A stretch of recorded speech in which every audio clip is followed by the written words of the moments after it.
that without work we cannot stay for a moment. Whether we are lying down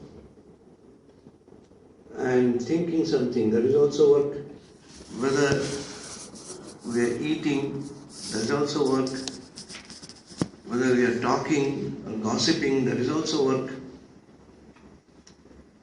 And this work leaves impression on the mind. It is like writing on a CD. There is impression, or previously we had tape recorder. Tape recorder is a better example because there something is recorded, audio recording, and later you can erase it and get it ready for new recording. Similarly, though it is very difficult, but it is possible to erase the previous samskar and get new samskars. Very difficult for hundreds and thousands of years, rather hundreds and thousands of lives, previous births. We have written so many things on our mind and samskar, that is called karmashay, and that is deposited there. And to change it into a new thing, the ideas of Swamiji, ideas of the scriptures, that we usually do not discuss, we usually do not practice. So when we hear it, it is very new. And the previous karma samskar, that does not allow it to enter the mind. So previous samskar has to be erased and new samskar has to be written at the place. This is how we have to do in our religious life. Actually, we are going for, or we are aspiring for, a religious life, which will ultimately bring peace to our mind. And finally, it is told in the Upanishad, Tatra ko moha kashoka ekatvam anupashyatah. There is no infatuation, there is no grief, sorrow, it is a state of perpetual bliss. So this is the target.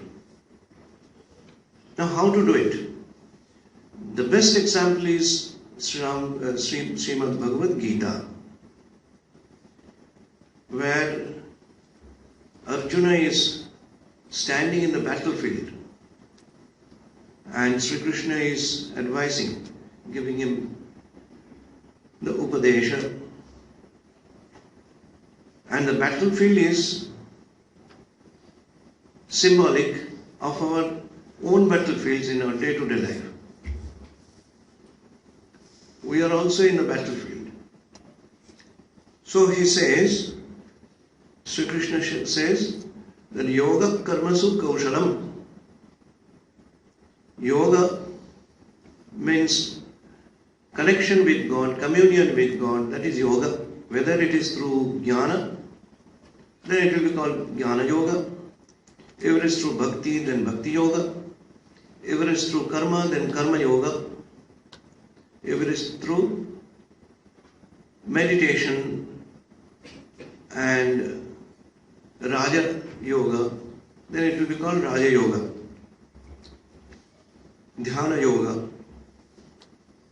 So whatever it may be, yoga means, we understand, it is, in mathematically it is addition. 2 plus 2 equal to 4, that's all. But in spiritual life, yoga means communion with God. Now this yoga karmasu kaushalam in our day-to-day life, we have to be that clever to make it oriented towards God. It is told there in Shiva Manasa Puja, I think some of you may know,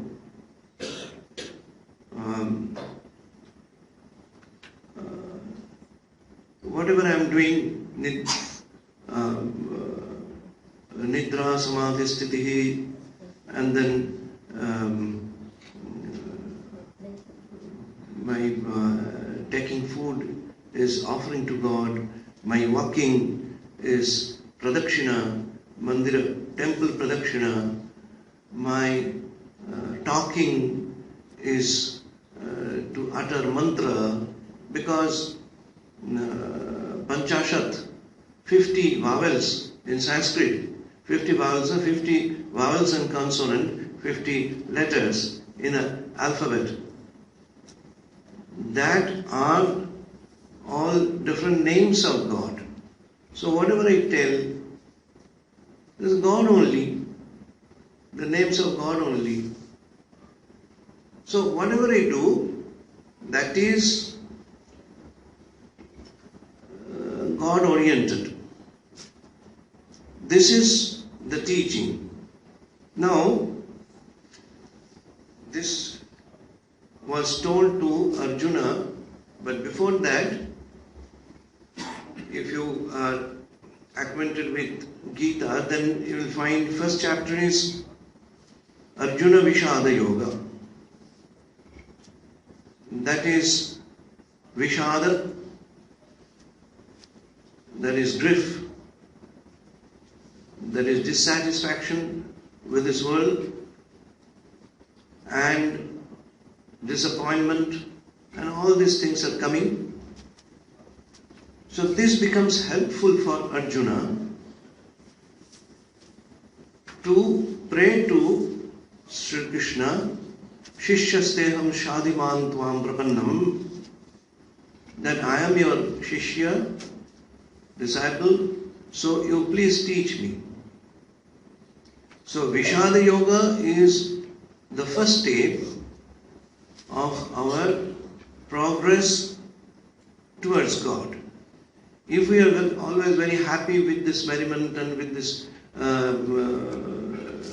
enjoyable life, sensual life and all, if we are very happy, then there is no question of God. God is there somewhere. And I am here, I have enough money, I can enjoy this world. God is not necessary. But when I am grief-stricken, when I am plunging in the ocean of sorrows, then we look back and try to find someone, whether someone is there to rescue me. So this Vishada Yoga ends with Arjuna has a tremor, the arrow and bow is falling from his hand, he is sweating, he has some shivering, and the buddhi, intelligence, is not working. He cannot think what is good, what is bad. Then Sri Krishna starts talking. Then he says, you see, whatever you are talking is like the Pandit, like a prudent man, but those who are very wise men, who are very knowledgeable persons, they do not express, do not have any grief, do not have any pain for which you are having pain. And you see, these people, they were not there, say 100 years back. And they will not be there after hundreds of years. So in between you are seeing all these people. Nobody will be there. And this is also true for us also. Now, we are here. 100 years back we were not here. And 100 years hence we will not be there. Then who will be there? Atma will be there.